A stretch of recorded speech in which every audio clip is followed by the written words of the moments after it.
കർത്താവിൻ്റെ അതിപരിശുദ്ധ നാമം ഈ പ്രഭാതത്തിലും മഹത്വപ്പെടുമാറാകട്ടെ. പുരാതനായ ദൈവം സങ്കേതമാണ്. കീഴേ ഒരു ശാശ്വത ഭുജമുള്ളതിനാൽ നന്ദി നിറഞ്ഞ ഹൃദയത്തോടെ സ്തോത്രം ചെയ്യാം.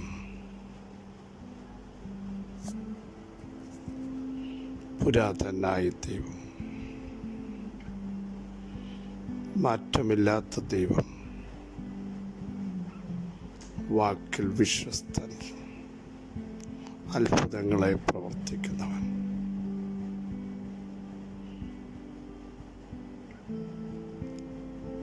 മാറ്റമില്ലാത്ത ദൈവത്തിൻ്റെ കരം ഇന്നും നമ്മോട് കൂടെയുണ്ട്. വൻശോധന വേളയിൽ തീച്ചുളയുടെ നടുവിൽ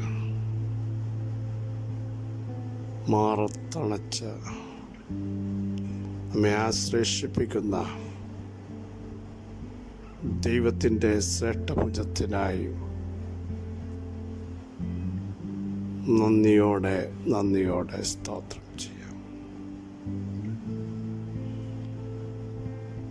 ശ്രേഷ്ഠഭുജത്തിനായി നന്ദിയോടെ സ്തോത്രം ചെയ്യാം.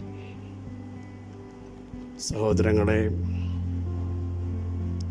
എല്ലാം പ്രതികൂലമാകുമ്പോൾ ഓർത്തോണം, അനുകൂലമായി വെളിപ്പെടുന്ന ദൈവത്തിൻ്റെ കരം നമുക്ക് വേണ്ടി നീട്ടിയിരിക്കുന്നു. മനുഷ്യൻ തള്ളിക്കളയുമ്പോൾ അതിനെ മൂലക്കല്ലാക്കി തീർക്കുന്ന സർവശക്തിയുള്ള ദൈവത്തെയാണ് നാം സേവിക്കുന്നത്. ഹല്ലേലൂയ. ഒറ്റപ്പെട്ടവർ എന്നെ കേൾക്കുന്നവർ, ഇതെങ്ങനെ താങ്ങാൻ കഴിയും, എങ്ങനെ പിടിച്ചു നിൽക്കാൻ കഴിയും? വല്ലാതെ വേദനകൾ നിങ്ങളെ ഭരിക്കുമ്പോൾ തിരുവെഴുത്ത് പറയുന്നു, നിന്റെ ഭാരം യഹോവയുടെ മേൽ വെച്ചു കൊള്ളുക, അവൻ നിന്നെ പുലർത്തും. നീതിമാൻ കുലുങ്ങിപ്പോകാൻ അവിടുന്ന് ഒരു നാളും സമ്മതിക്കുകയില്ല. പറയാൻ കഴിയുമോ? നിങ്ങൾ കുലുങ്ങിപ്പോകാൻ സമ്മതിക്കുന്ന ഒരു ദൈവമല്ല ഞങ്ങളുടെ ദൈവം. പർവ്വതങ്ങൾ യെരൂശലേമിനെ ചുറ്റിയിരിക്കുന്നത് പോലെ യഹോവ തൻ്റെ ജനത്തെ ചുറ്റിയിരിക്കുന്നു. ഇന്ന് പകൽ ഒരു ഉറപ്പുണ്ടാവണം, നമ്മളെ ചുറ്റി പരിപാലിക്കുന്ന, നമ്മളെ നടത്തുന്ന സർവശക്തിയുള്ള ദൈവത്തിൻ്റെ കരം വെളിപ്പെട്ടു വരും എന്നുള്ളതിന് സംശയമില്ല. യഹോവയിങ്കലേക്ക് നോക്കൂ, ദൈവത്തിൽ ആശ്രയിപ്പീൻ. നിങ്ങളുടെ ഹൃദയം ദൈവത്തിൻ്റെ മുമ്പാകെ പകരുവേൻ. തിരുവെഴുത്ത് പറയുന്നു, ദൈവം മുമ്പാകെ ഹൃദയം പകരാൻ തയ്യാറാകണം. ഹന്ന പകർന്നപ്പോൾ അതിൻ്റെ അർത്ഥം പുരോഹിതന് പോലും മനസ്സിലായില്ല. പക്ഷേ ആ പകർച്ചയുടെ ആഴം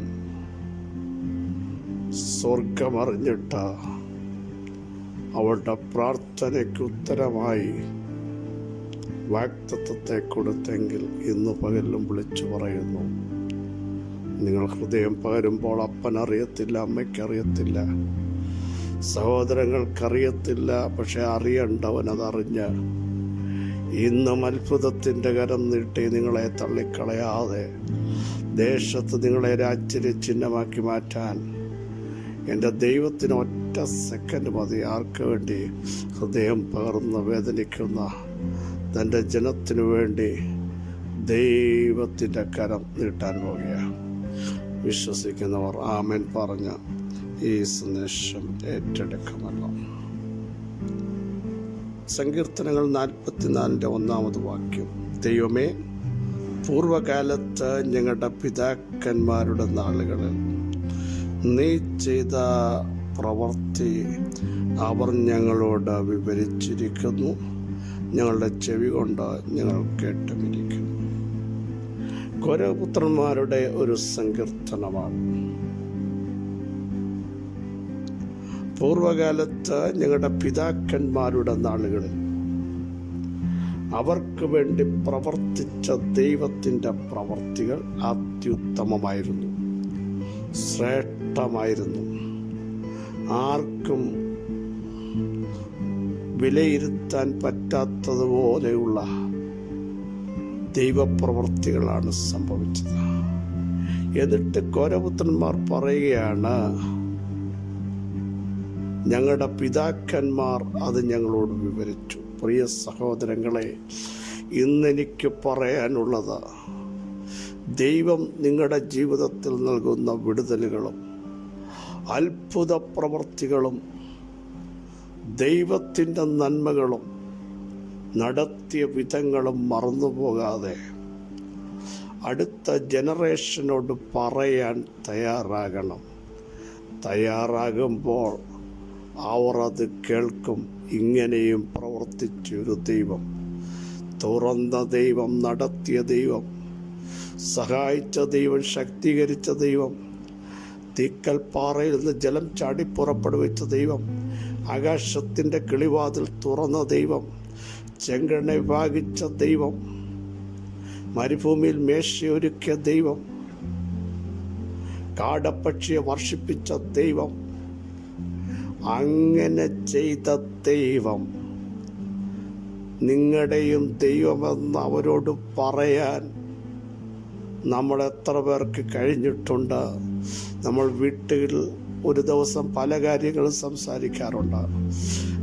സംസാരിക്കുന്നതൊക്കെ ലോകത്തിൻ്റെ കാര്യങ്ങളാണ്. എന്നാൽ കഴിഞ്ഞ നാളുകളിൽ ദൈവം നടത്തിയ വിധങ്ങളും കൊണ്ടുവന്ന വഴികളും ആഴങ്ങളിൽ നിന്ന് തിരികെ കയറ്റിയതും ആഴിയിൽ പാതയൊരുക്കിയതും നമ്മൾ പറഞ്ഞിട്ടുണ്ടോ? ആ ജനറേഷൻ അടുത്തത് അത് കേട്ടിട്ടുണ്ടോ? സ്വന്തം ചെവി കൊണ്ട് അവർ കേൾക്കത്തക്ക രീതിയിൽ, ദൈവത്തെ സ്തുതിക്കത്തക്ക രീതിയിൽ, ദൈവത്തിന് മഹത്വം കൊടുക്കത്തക്ക രീതിയിൽ ദൈവിക പദ്ധതികളെപ്പറ്റി പറയാൻ ദൈവമക്കളായ നാം ഈ ദിവസങ്ങൾ തയ്യാറാവണം. ഞാനൊരു ഉദാഹരണം മാത്രം നിങ്ങളോട് തിരുവഴുത്തുനിന്ന് ചൂണ്ടിക്കാണിക്കാം.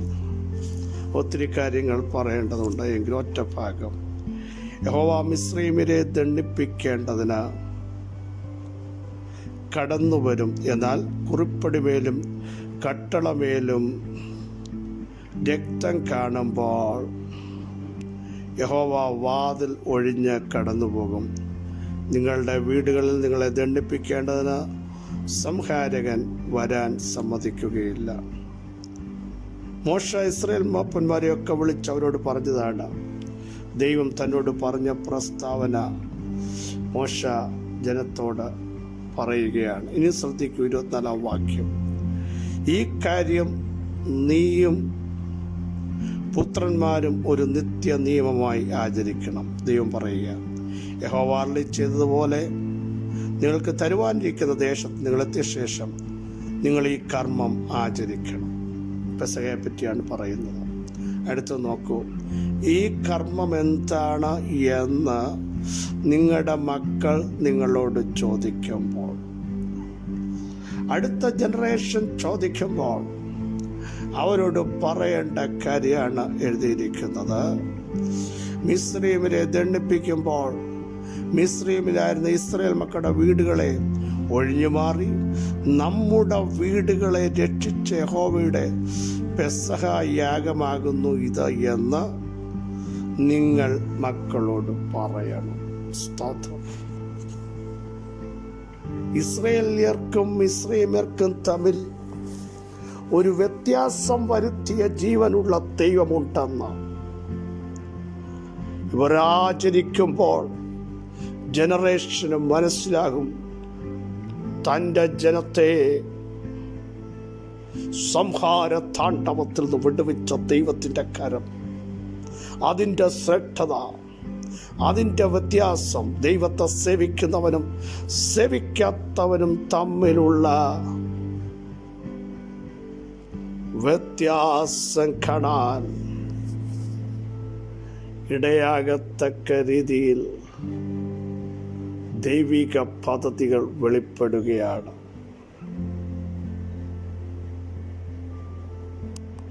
ഇത് മനസ്സിലായെന്ന് ഞാൻ വിശ്വസിക്കുന്നു. ഇതാണ് നമ്മൾ വിളിച്ചു പറയേണ്ടത്. നമ്മുടെ ജനറേഷൻ ചോദിക്കണം. യോർദാൻ ഉണങ്ങിയ നിലവായപ്പോൾ നടുക്ക് നിന്ന് 12 കല്ലെടുത്തണം. അവർ ചുമലിൽ കല്ലുമായി നിൽക്കുമ്പോൾ അടുത്ത ജനറേഷൻ ചോദിക്കും, ഈ കല്ല് എന്താണ്? അവരോട് വിവരിച്ചു പറയണം. കുത്തൊഴുകിയ യോർദാൻ, മരണത്തിൻ്റെ യോർദാൻ, കൊയ്ത്തപഹരിച്ച യോർദാൻ, ഉണങ്ങിയ നിലമായൊരു ചരിത്രമുണ്ട്. അതിൻ്റെ ഓർമ്മയ്ക്കായി സൂക്ഷിച്ചു വെച്ച 12 കല്ലുകൾ. സ്തോത്രം. Praise the Lord. നമ്മുടെ ജനറേഷനോട് നിങ്ങൾ ദൈവം നടത്തിയ വിധങ്ങൾ പറയുമ്പോൾ അവർക്ക് പറയാനുള്ളത്, ഞങ്ങളുടെ പിതാക്കന്മാർ, ഞങ്ങളുടെ മാതാക്കൾ അവരെ നടത്തിയ വിധങ്ങൾ ഞങ്ങളോട് പറഞ്ഞിട്ടുണ്ട്. ഞങ്ങൾ സ്വന്തം ചെവി കൊണ്ട് കേട്ടിട്ടുണ്ട്. ദൈവത്തെ സേവിക്കുന്നവനും സേവിക്കാത്തവനും തമ്മിലുള്ള വ്യത്യാസം വെച്ച യഹോവയായ ദൈവത്തിൻ്റെ കരം. യെസ്, യോർദാനെ വറ്റിച്ച ദൈവത്തിൻ്റെ കരം. അങ്ങനെ അനേക അത്ഭുത പ്രവൃത്തികൾ അടുത്ത ജനറേഷനോട് വിളിച്ചു പറയാൻ പ്രിയരെ നമുക്ക് കഴിയണം. നിങ്ങൾ ഇന്നായിരിക്കുമ്പോൾ കഴിഞ്ഞ നാളുകൾ നിങ്ങളായിരുന്ന അവസ്ഥ, എല്ലാവരും കൈവിട്ടപ്പോൾ, എല്ലാവരും മാറിയപ്പോൾ, ഒറ്റയ്ക്ക് നിന്നപ്പോൾ കരുത്തനായവൻ ഇറങ്ങി വന്ന് നിങ്ങളെ കൊണ്ടുവന്ന് എത്തിക്കേണ്ടടുത്ത് എത്തിച്ചത് അടുത്ത ജനറേഷനോട് പറയാൻ എന്തുകൊണ്ട് മടിക്കുന്നു? നിങ്ങൾ ഒരുമിച്ച് കൂടി വരുമ്പോൾ പറയണം, ഇങ്ങനെ പ്രവർത്തിച്ച ഒരു ദൈവമുണ്ട്. തലമുറ കേട്ടിട്ട് പറയട്ടെ, ഞങ്ങളുടെ സ്വന്തം ചെവി കൊണ്ട് പിതാക്കന്മാർ പറഞ്ഞ ദൈവത്തിൻ്റെ പ്രവൃത്തി, ദൈവത്തിൻ്റെ മഹത്വം, അവിടുത്തെ കരത്തിൻ്റെ വല്ലഭത്വം ഞങ്ങൾ കേട്ടിരിക്കുന്നു എന്ന് പറയത്തക്ക രീതിയിൽ ഒരു വലിയ ദൈവ മഹത്വം, ഒരു വലിയ സാക്ഷ്യം ഇന്ന് പകൽ വിളിച്ചു പറയാൻ നമുക്ക് കഴിയണം. എത്ര പേർ അതിന് തയ്യാറാവും? നിങ്ങൾ പറയണം. ഇന്നത്തെ പ്രശ്നങ്ങളെ നോക്കി, ഇന്നത്തെ പ്രതിസന്ധികളെ നോക്കി അറച്ചു നിൽക്കാതെ, ഇന്നലകളിൽ ഇറങ്ങി വന്ന, കഴിഞ്ഞ വർഷം ഇറങ്ങി വന്ന വലിയ കുരുക്കളെ പൊട്ടിച്ചെറിഞ്ഞ, കെണികളെ പൊട്ടിച്ചെറിഞ്ഞ ദൈവത്തിൻ്റെ കരത്തിൻ്റെ വല്ലഭത്വം ഇന്നും വെളിപ്പെടുമെന്ന് എത്ര പേർക്ക് വിശ്വസിക്കാൻ കഴിയും? സർവശക്തിയുള്ള ദൈവമേ, സ്വർഗീയ പിതാവേ, ഞങ്ങളുടെ പിതാക്കന്മാരുടെ കാലത്ത് അവർക്ക് വേണ്ടി ചെയ്ത ദൈവത്തിൻ്റെ പ്രവൃത്തി അവർ ഞങ്ങളോട് വിവരിച്ചിരിക്കുന്നു. ഞങ്ങളുടെ ചെവി കൊണ്ട് കേട്ടിരിക്കുന്നു എന്ന് പറയത്തക്ക രീതിയിൽ ഞങ്ങളുടെ ജനറേഷനോട് ഞങ്ങൾക്ക് വേണ്ടി ദൈവം ചെയ്ത് വിവരിച്ചു പറയാൻ, തകർച്ചകളെ മാറ്റിയ, ആർക്കും പ്രവർത്തിക്കാൻ കഴിയാത്തടത്ത് ഇറങ്ങി വന്ന് പ്രവർത്തിച്ച അങ്ങയുടെ പ്രവർത്തികളെ പറ്റി വിളിച്ചു പറയാൻ ഇടയാക്കുന്നതിനായി സ്തോത്രം. ഇന്ന് പകൽ ചില അസാധ്യങ്ങൾ സാധ്യമാകുന്നതിനായി സ്തോത്രം. ഇന്നലെ കൊണ്ടുവന്ന വിടുവിച്ച ദൈവത്തിൻ്റെ കരത്തിൻ്റെ വല്ലഭത്വം ഇന്ന് പകലും വെളിപ്പെടുന്നതിനായി സ്തോത്രം. വിടുതൽ വ്യാപരിക്കട്ടെ, സൗഖ്യം വ്യാപരിക്കട്ടെ, അടഞ്ഞത് തുറക്കട്ടെ. യേശുവിൻ്റെ നാമത്തിൽ നിരാശ മാറിപ്പോകട്ടെ. അവിടെ ഇന്ന് പകലൊരു അത്ഭുതം ദൈവം ചെയ്യാൻ പോകുന്നതിനായി സ്തോത്രം. അവർ പോകുന്നിടത്തേക്ക്, സംസാരിക്കുന്നിടത്തേക്ക് ദൈവാത്മാവ് തന്നെ സംസാരിക്കുന്നതിനായി സ്തോത്രം. അസാധ്യങ്ങളെ സാധ്യമാക്കിയിരിക്കാൻ സ്തോത്രം. വേഗത്തിൽ ആ പേപ്പർ ചലിച്ചതിനായി സ്തോത്രം. നാളുകൾ തടയപ്പെട്ട ആ നന്മ യേശുവിൻ്റെ നാമത്തിൽ ഇന്ന് പകൽ റിലീസ് ചെയ്യുന്നതിനായി സ്തോത്രം. ആ ഡോക്യുമെൻറ്റ്സ് തടയപ്പെട്ടത് യേശുവിൻ്റെ നാമത്തിൽ ചിലരുടെ കരങ്ങളിലേക്ക് ഇപ്പോൾ ദൈവാത്മാവ് എത്തിക്കാൻ പോകുന്നതിനായി സ്തോത്രം. അർഹതയില്ലെന്ന് പറഞ്ഞ് മാറ്റി നിർത്തേടത്തേക്ക് ചിലരെ വീണ്ടും വിളിപ്പിക്കാൻ പോകുന്നതിനാൽ ഞങ്ങൾ നന്ദി പറയുന്നു. ഈ ബലത്തോടെ അവിടെ നയിക്കും.